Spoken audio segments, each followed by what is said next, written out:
को बनाए भी रखना है। चलिए एक बात कर लेते हैं सिमडेगा की, जहां पर हादसा है या हत्या है, इस बात को लेकर चर्चा चली हुई और ये मामला तूल ही पकड़ रहा है। सिमडेगा में एक युवती की मौत पर परिजनों ने कई सारे सवाल उठाए हैं।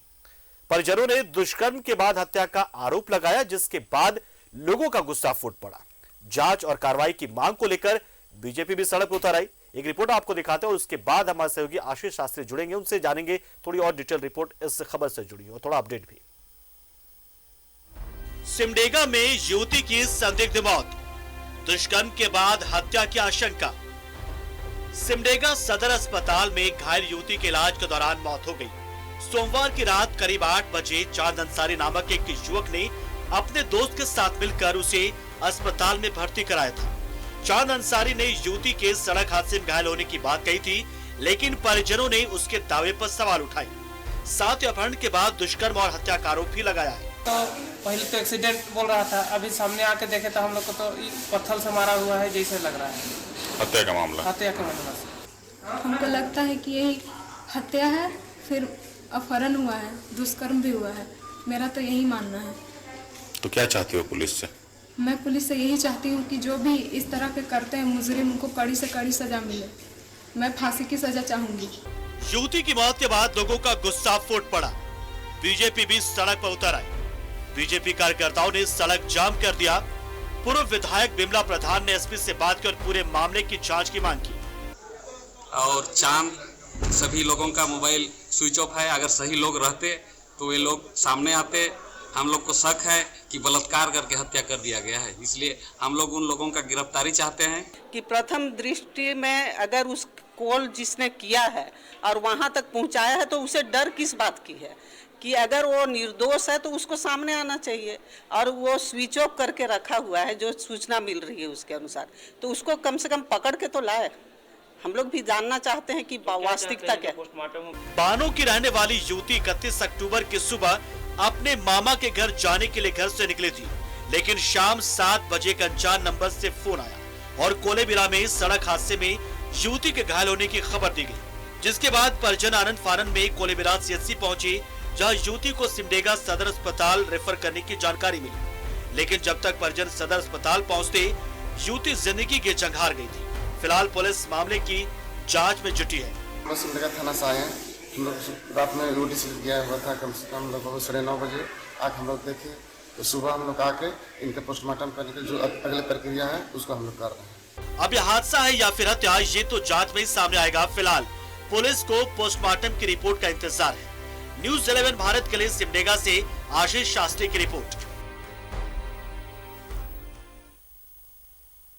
तो युवती की हत्या हो गई, बहुत ही हृदय विदारक घटना है, लेकिन इसमें जो एक पॉइंट उठ रहा है, जो एक सवाल उठ रहा है, वो बहुत ही ज्यादा हृदय विदारक है और ये समाज की उस दरिद्रगी को दिखाता है जहां एक महिला, एक युवती, एक लड़की खुद को सुरक्षित हमेशा पाती है और वो आगे बढ़ने से इसलिए डरती भी है। कहने को हम लगातार कहते हैं कि लड़के लड़की एक समान होते हैं, कंधे से कंधा मिलाकर चलते हैं, लेकिन लड़कियों के मन में जो एक डर पैदा हो जाता है उसके पीछे यही सब वजह सामने आती है कि कैसे समाज में जो दरिंदे खुलेआम घूम रहे होते हैं। बहरहाल इसमें क्या है ये तो जांच के बाद पता चलेगा, लेकिन एक युवती की मौत तो हुई है, ये अपने आप में भी एक हृदय विदारक घटना ही है। एक माता पिता अब उस युवती की शादी की तैयारी कर रहे होते, उसे आगे पढ़ा रहे होते, लेकिन अब इंतजार उनके मन में रह जाएगा जिंदगी भर का, एक कसक मन में रह जाएगा जिंदगी भर का। हमारे सहयोगी आशीष शास्त्री हमारे साथ जुड़ रहे इस खबर पर पूरी जानकारी देने के लिए।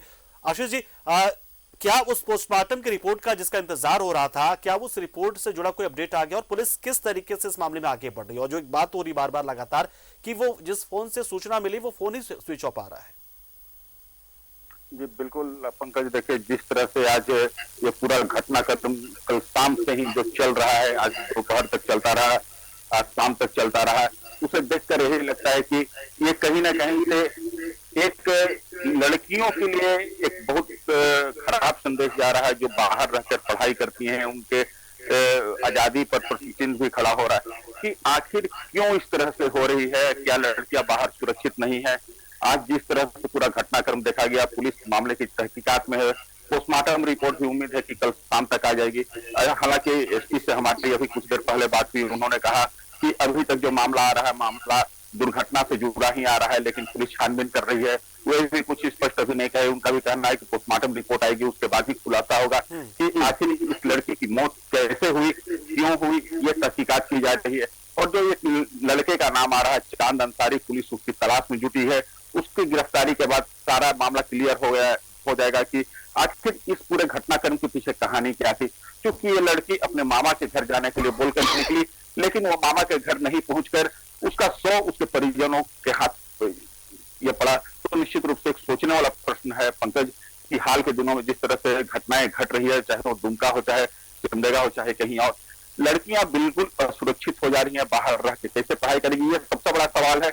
इस ओर हमारे युवा मुख्यमंत्री को भी सोचना होगा कि आखिर कैसे सुरक्षा प्रदान करें ताकि इस तरह की घटनाएं भविष्य में न हो और लड़कियां सुरक्षित रहकर अपना भविष्य संवार सके। पंकज चलिए बहुत शुक्रिया जुड़े आप, जानकारी आपने दी। यानी कि कुल मिलाकर इंतजार अब पोस्टमार्टम की रिपोर्ट का ही होगा कि पोस्टमार्टम की रिपोर्ट के बाद ही इस मामले में कुछ कहा जा सके। लेकिन सबके बीच में एक राजनीति भी लगातार जारी है और वो है बीजेपी की ओर से इस मामले में समर्थन देना और मांग करना कि इस पूरे मामले की जांच। शुक्रिया आपका आशीष समाज साथ जुड़े।